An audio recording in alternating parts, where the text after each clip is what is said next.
Hey guys, welcome back to my channel. I'm Raul from Raul's Aquatic and Reptile. So I decided that I wanted to give the puffer tank a little rescape. As you guys know, I like to do scapes every 2 weeks or something like that. Just practice on my scaping skills, trying to get better. That's all. I'm just doing the scapes, and I like to know if you guys like it or not. You know what I'm saying? Or what do you guys recommend I should change? I mean, it looks nice. My wife likes it. The kids like it. But anyway, real fast, all I did was I changed the substrate, the sand. I kept some of the old sand, the white sand on the bottom, just for the beneficial bacteria. I took most of it out. So I added a layer of the black sand on top. It was top fin sand. So I like the mixture of the black and white mixed together on the substrate. I'm digging that right there. It's sort of like that cookies and cream effect, you know. So I like it. The Amazon sword plant was actually floating up top for a while. It looks like it's suffering. Remember, it's brackish water. So I planted it, and I started putting some of that sea fluoride XL. I'm gonna start putting it in the water just to see what happened.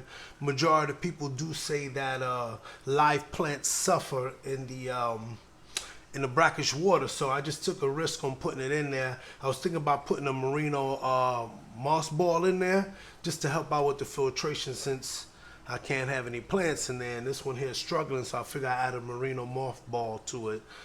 Tell me what you guys think. Pretty much everything in here I reuse, with the exception of that rock back there. That rock, gray rock back there, is actually a rock that I'll be collecting while I'm doing my driving run. I see this nice little stream and I pick up the rocks.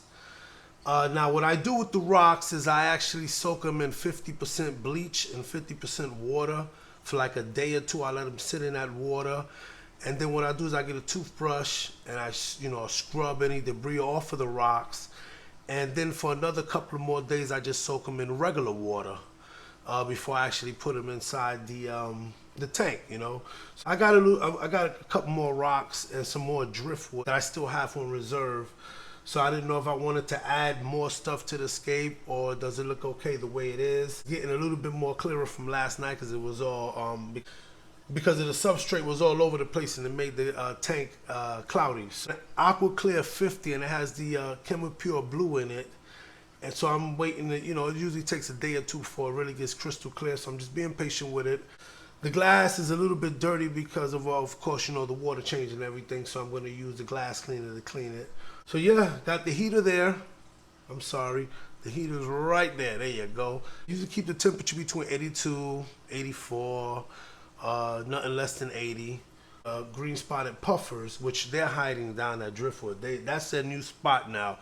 Both of them are hanging out together and sleeping down there together, so that's good. They still go back and forth.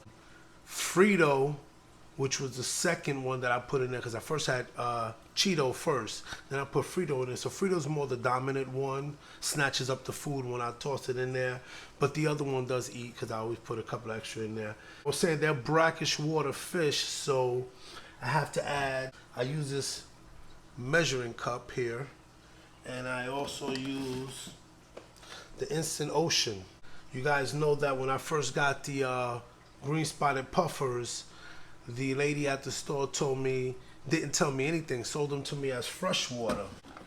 So when I got to the house, I noticed his behavior a little bit. He was more excited, maybe because it was a new tank and everything.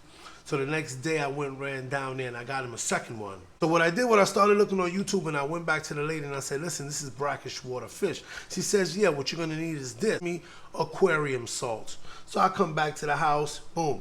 This is a prime example of me being new to the fish game. I should have did a little bit more research. I reacted on impulse, and I went and got the fish because they were nice. Well, as fish keepers, we got to do our research before we even get any type of species fish.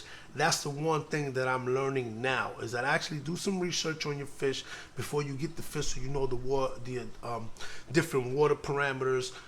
If it's going to be in a community tank, does it get along with other community fish, things of that nature. But anyway, back to the story. So I get the aquarium salt, and I'm on YouTube because I live on YouTube doing research. Come to find out, you're supposed to have marine salt. So I went back and I got the marine salt. I also went and got this hydrometer, which measures the salinity levels on the waters.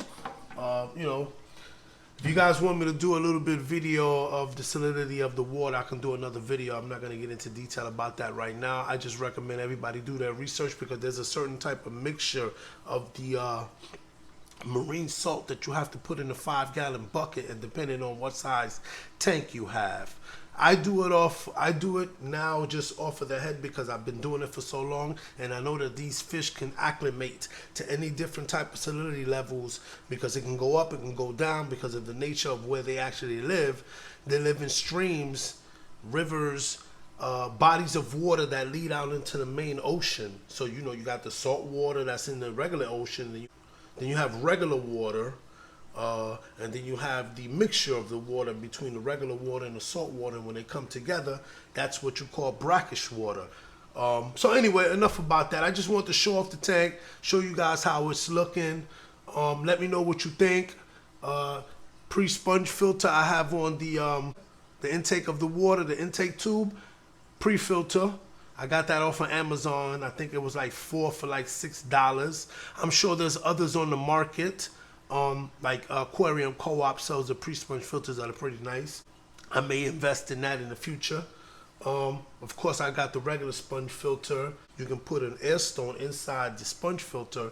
You look it up on YouTube, and I looked it up on YouTube like I always do, and I figured it out, and I did. It's pretty good. Maybe I could do a video on that. You know, I'm just trying to, you know, maybe be more creative as a creator and come out with more stuff. But yeah, I don't have a problem recommending people to go see other creators and other fish keepers that are in the hobby that know more than I do. Heater, pre-sponge filter, Aqua Clear 50, sand substrate, lava rocks. Lava rocks have a lot of pores for biological bacteria. I invest in one of those. What I do is I go to Lowe's, buy a bag of lava rocks. Same thing what I do with the rocks. With the lava rock, I don't use bleach. I just pretty much soak them in water really, really good, or I soak them in water changes of the tank and get the beneficial bacteria, and then I drop it in there. So that also works. I can't put any snails in here because of the green spotted puffers. So, you know, I love snails, but I can't do anything with it right now with this tank. Pleco in here, I don't know if I'm pretty much sure I could put a pleco in here. I didn't think about that. I might do that. Tell you what.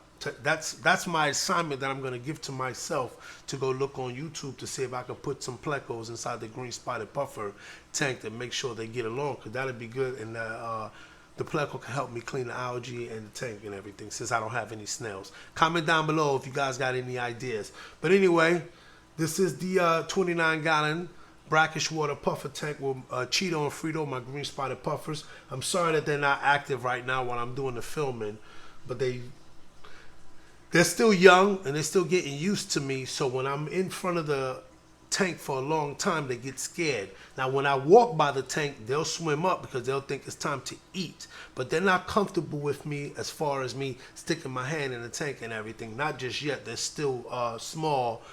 And so it's a work in progress. But I'm sorry that they're laying low, but they're down there somewhere underneath that spider driftwood there. But anyway, this is Raul. From Raul's Aquatics and Reptile. If you're new to the channel, go ahead and like and subscribe if you like the content, and hit your notification bell so you guys can get alerted when I put out a new video. I'm just a fish keeper who's new, and I like to share my journey and my growth in the fish keeping hobby. So everybody have a nice day, and God bless, and thank you for your time, okay? Take care.